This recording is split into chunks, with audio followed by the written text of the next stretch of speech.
तो देखो इसी टाइप का पेपर बनेगा। ये मान के चलो कि 4 क्वेश्चन यहाँ से आएगा लीनियर अलजेब्रा और 2 क्वेश्चन रिंग थ्योरी से आने वाला है, यानी ये पॉइंट और बीच में हो सकते हैं उसके पार्ट्स अलग हो, लेकिन पैटर्न यही रहेगा। ठीक है, पैटर्न चेंज नहीं होता है। तो अब देखो जरा क्वेश्चन नंबर फर्स्ट, देखो simple. Pn denotes the space of all polynomial degree n और less than, और फील्ड है R। T मेरा है P1 to P2। Linear transformation given है इस तरीके say that T of x plus 1 is equal to x square minus 1 and T of x minus 1 is equal to x square plus x। मतलब particular दो अलग अलग vectors के लिए, है ना, दो अलग अलग डिफरेंट वेक्टर्स के लिए उसने मैपिंग दे दी। तो what is the value of T of 7x plus 2 कह रहा है। देखो अभी तक हमने किसके लिए किया है, ये जो प्रॉब्लम है ना, तो ऐसे ही आता है। हाँ, ये प्रॉब्लम हमने अभी तक किया है ओनली Fn के लिए, F2 के लिए हमने किया था, यानी R2 to R2 के लिए हमने किया था, R2 से R3 के लिए हमने किया, लेकिन ये P1 से P2 आ गया। अब तो पहला रिक्वायरमेंट आपका ये, आपको पहले देखना है x प्लस 1 और x माइनस 1 क्या लीनियरली इंडिपेंडेंट है। तो पहले ये आपका टास्क है, आप देख लोगे, आपको पता चल जाएगा x plus 1 and x minus 1 both are linearly independent. ठीक है, जैसे लीनियरली इंडिपेंडेंट हो गए, दो ही वेक्टर है, बस कोई एक दूसरे का स्केलर मल्टीप्लिकेशन तो नहीं है, है ना, नहीं है ना, नहीं है। और देखो P1 का डायमेंशन क्या है, 2 है, तो उसके बेसिस में दो एलिमेंट आते हैं, तो दो एलिमेंट x प्लस 1 और x माइनस 1 से एक बेसिस बनेगा। तो अगर बेसिस बनेगा तो, और उसका इमेज आ रहा है ये मेरा P2R का बेसिस क्या है। अब यहाँ पे तो किसी का बेसिस गिवन भी नहीं है ना, तो हमें क्या यूज करना है, स्टैंडर्ड बेसिस यूज करना है। तो वहां से हमें ये ट्रांसफॉर्मेशन बनाना है। केवल यही क्यों, किसी और वैल्यू के लिए भी हम निकाल सकते हैं, ओनली यही नहीं। ठीक है, अदर हो सकता है वो यहाँ पे चेंज करके 10x प्लस 2 कर दे, या 12x प्लस कुछ और कर दे, कुछ आर्बिट्ररी किसी के लिए भी वो वैल्यू आप निकाल सकते हो। ओके, यहाँ पे आगे क्वेश्चन भी दे दिया उसने इसी में, show that x plus 1 x minus 1 is basis for a P1R। ये बेसिस भी शो करना है। ठीक है, बेसिस तो आप पहले ही शो कर सकते हो इसको, क्योंकि तभी बेसिस शो करोगे तभी लीनियर ट्रांसफॉर्मेशन आप निकाल पाओगे। ठीक है, देखते हैं इसको। और नेक्स्ट देख लो, लेट ए लीनियर ट्रांसफॉर्मेशन है फ्रॉम R³ टू R³ में, और डिफाइंड है इस तरीके से। ठीक है, और find the basis for null space of T। Find the basis for null space of T। Null space means NT। इसके इक्वल में 0 लिखोगे, it means a plus c is equal to 0, a plus b plus 2c is equal to 0 and 2a plus b plus 3c is equal to 0। तो तीनों को equation को solve करो, a b c की value निकालो। अगर a b c की value सारे 0 आ गई तो फिर वहाँ पे डायमेंशन 0 हो जाएगा और बेसिस 5 हो जाएगा। अगर नॉन 0 आता है तो उसी हिसाब से आप निकालोगे ये। Then basis for the range space of T।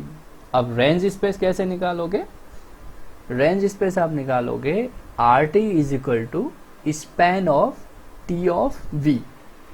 Clear, T of V ऐसे निकालोगे। तो उस थियरम का यूज करना है हमें। ठीक है, RT निकालने के लिए तो वो निकाल लोगे और ये हो जाएगा verify dimension theorem. Then verify the dimension theorem, of course dimension of range space and dimension of null space is equal to dimension of domain which is 3 आना चाहिए। क्या T 1 होगा या क्या T on 2 होगा। अगर कर्नल में 0 element आ गया तो 1 1 भी होगा, ऑन 2 में भी होगा, ऑन 2 भी होगा। अगर कॉर्नर में 0 नहीं आ रहा है तो नहीं होगा। तो सेकंड और फर्स्ट, ये देखो काफी इजी क्वेश्चन है। अब सेकंड देखो जरा, ये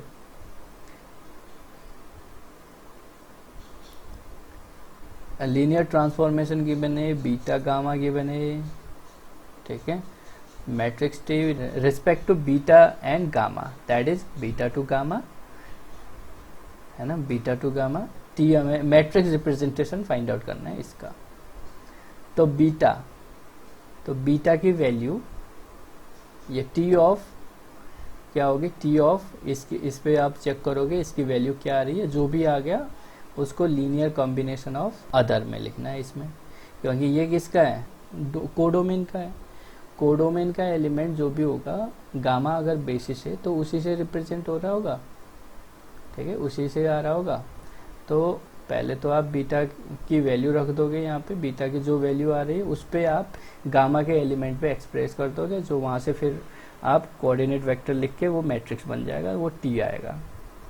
अब if beta and gamma standard basis होगा तो इस पे फाइंड दिस। अगर beta dash and gamma dash क्या स्टैंडर्ड बेसिस है तो आप डायरेक्ट बोल दो, डायरेक्ट मत बोलना, लेकिन आपको वैसे ही करना है, ठीक है।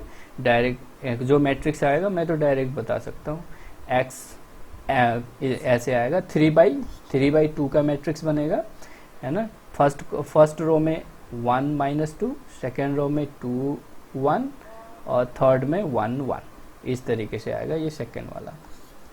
ये तो मैं ऑलरेडी डिस्कस कर चुका हूँ उसमें, इस टाइप का क्वेश्चन ये ऑलरेडी हो चुका है। ये क्या है, this be expressed as linear combination of polynomial of this and this. A और बी की वैल्यू निकालनी है, A x³ minus this plus B this is equal to this one, तो अगर ऐसा हो रहा है, ए बी की वैल्यू आपको मिल रही है, so it means the this can be expressed as a linear combination of this two. Determine if the set in this Li और Ld, Li Ld दिखना है बस, कुछ नहीं है। ये भी Li Ld मैं ऑलरेडी कर चुका हूँ। फोर्थ का ये क्या है, 3 वेक्टर गिवन है, तो P2R को जनरेट कर रहा है, ठीक। अब जस्टिफाई करने के लिए कह रहा है पहले, determine if the polynomial this 1 2 3 generates P2R। पहले तो देखेंगे इसका डायमेंशन 3 है, वेक्टर भी 3 है, ठीक है। तो Li देख लो, ओनली Li देखो, ज़्यादा मत सोचो, Li देखो और रिप्लेसमेंट थियरम का यूज करो, अलग से स्पैन मत कराओ। जस्टिफाई करना है ना, अपने हिसाब से करो। Since the dimension of P2R is equal to 3 and the given vector is 3 and the all 3 vector are Li show करना बहुत ईजी है, मैं पहले बता दे रहा हूँ। Li शो करना काफ़ी आसान होता है। Li शो कर दो by the replacement theorem, this must generate P2R। अगर Li आ जाता है, it must generate P2R, so justified. Then what is the standard basis in P and F? ये भी क्या पूछने वाला क्वेश्चन है क्या? For a fixed A belongs to R, for a fixed A belongs to R, determine the dimension of the subspace of P and R defined by the this f of A is equal to 0. We already discuss about this question. कितना dimension होता है इसका, अगर किसी को याद हो, किसका डायमेंशन क्या आएगा इसकी? n ही आएगी। जैसे क्वेश्चन नंबर 1 है, जरा देखो,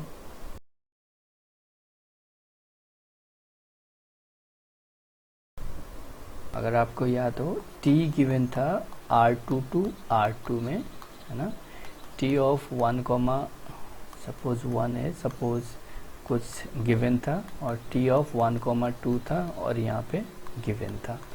तो हम यहाँ से, अगर उसने पूछा है 1, 6, तो हम इजीली निकाल सकते हैं, या वो कहता है 6, या वो कहता है 7, 8, कुछ भी वो बोलता है, तो हम इजीली निकाल सकते हैं, क्योंकि हम यहाँ से लीनियर ट्रांसफॉर्मेशन बना सकते हैं। तो इसमें क्या कर रहे थे हम, अगर आपको याद हो, ये तो बेसिस है, तो every element of R² can be express at the linear combination of this. पहले तो बेसिस है ये, P1, डायमेंशन ऑफ P1 क्या है? डायमेंशन ऑफ P1 है 2. We have the element x plus 1 and x minus 1. ठीक है, अगर ये Li हो गया, सपोज दिस इज B, अगर ये Li हो गया तो it will be the basis for P1. तो अगर केवल Li से चल जाएगा because we have the replacement theorem. तो अगर ये मेरा Li है, ठीक है, तो जस्ट आप क्या कर दूंगा, for some scalar this and x minus 1 is equal to 0, so the a plus b x and a minus b is equal to 0. So of course this is zero polynomial, और दो polynomial कब equal होंगे? जब उसके coefficient equal होंगे. so this is 0, a minus b equals to 0. इन दोनों को solve किया आपने, a b is equal to 0 आ गया. so this is Li. so this form है बेसिस. पहले मैंने बेसिस फाइंड आउट कर लिया. so if this is basis, so every element of P1 can be expressed as a linear combination of these two. So every element P1 में कैसे element है जरा देखो, a plus b x type के ही element है ना. Degree 1 होगी या 1 से कम होगी. ए बी में भी 0, ए बी नॉन जीरो, कुछ भी हो, लेकिन इस P1 में ऐसे ही एलिमेंट होंगे. so अब देखो, since this B is basis, so every element of P1 यानी like this can be expressed as a linear combination of x plus 1 and x minus 1. चलो मैं इसको ऐसे लिखता हूँ ना, a1 plus a2x is equal to a x plus 1 and b x minus 1. Clear? ये तो होता ही है.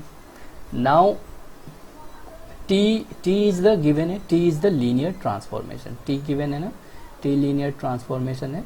तो पहले मैं क्या कर रहा हूँ, ये इसको सॉल्व कर लेता हूँ. इसको सॉल्व करता हूँ. a1 a2 x is equal to a plus b x plus a minus b. Clear? तो मतलब x वेरिएबल वाले एक तरफ ये. अब a1 a2, यहाँ से मैं ab की वैल्यू निकालूंगा. तो यहाँ से a प्लस बी क्या आया मेरा, ये x का कोफिशिएंट है तो a2 आया. a माइनस बी क्या आया मेरा, ये आया मेरा a1. तो इन दोनों को सॉल्व किया मैंने, तो a is equal to just add a1 plus a2 upon 2. ठीक है, और b क्या हो जाएगा, b क्या हो रहा है, a2 minus a1 plus a2 upon 2, यानी ये आ रहा है a2 माइनस a1, है ना. तो ये आ रहा है आपका a2 माइनस a1 बाई 2. तो जैसे a और b की वैल्यू आई, तो ये देखो, what is the ta1 plus a2x. ta1 plus a2x क्या होगा, because t is the linear transformation. तो इसकी वैल्यू यहाँ पे 1, इसको 1 कर दो. इसकी वैल्यू 1 पे मैं 1 से मैंने पुट कर लिया, a x plus 1 b x minus 1. Clear? अब t लीनियर ट्रांसफॉर्मेशन है, तो this is vector, this is scalar, this is vector, this is scalar. तो मैं ऐसे लिख सकता हूँ इसको.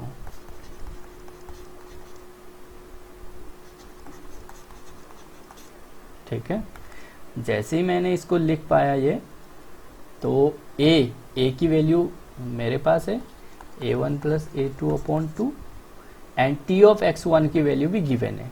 ये सबसे ऊपर गिवन है क्वेश्चन में. ये देखो एक्स स्क्वायर प्लस 1 गिवन है, ये एक्स स्क्वायर प्लस 1 गिवन है, प्लस, एंड b की वैल्यू ऑलरेडी मैं निकाल चुका हूँ, एंड t ऑफ x1 की वैल्यू गिवन है. t ऑफ x1 की वैल्यू क्या है, एक्स स्क्वायर प्लस एक्स है, एक्स स्क्वायर प्लस एक्स है. तो यहाँ से इसको सॉल्व करो. ठीक है, तो जैसे ही हमने इसको सॉल्व किया, तो ये क्या आ रहा है, जस्ट मल्टीप्लाई कर दो. इसमें क्या हो रहा है, एक्स स्क्वायर के कोफिशिएंट ऐड होंगे, है ना.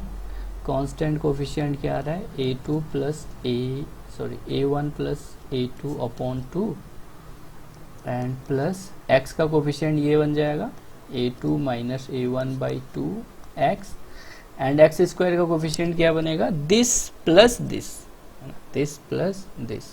तो ये क्या बन रहा है, कुछ कट रहा है, a1 से a1 कैंसिल आउट हो गया, plus a2 x square, t of a1 plus a2 x है। अब उसने क्या पूछा है इसमें, 7x प्लस 2, तो 7x प्लस 2 पूछा है, तो t ऑफ 7x प्लस 2, तो 7 क्या हो गया a2 और a1 क्या हो गया 2, तो बस यहाँ पे रख दो। तो this is our required answer, बस माइनस प्लस कर दो, this is our required answer.